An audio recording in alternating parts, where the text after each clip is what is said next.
今天我们学习简单趋向补语，怎么用呢？一起来看视频吧。晨晨，你在哪儿？我在咖啡馆里买咖啡，你要吗？你帮我买一杯红茶吧，我下去找你。不用了，我买完就上来，你等一下吧。好的，谢谢你。李可，我没带卡，你能下来帮我开门吗？好，你等一会儿，我2分钟就下去。简单趋向补语用在动词后面，表示动作行为的发展趋势和方向。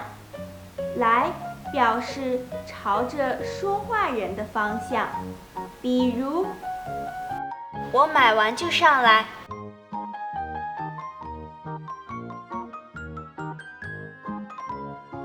你能下来帮我开门吗？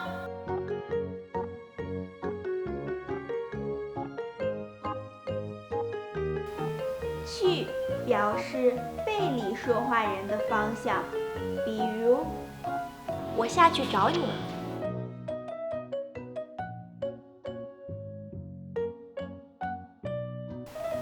大家明白了吗？跟我读，我下去找你。我买完就上来。你能下来帮我开门吗？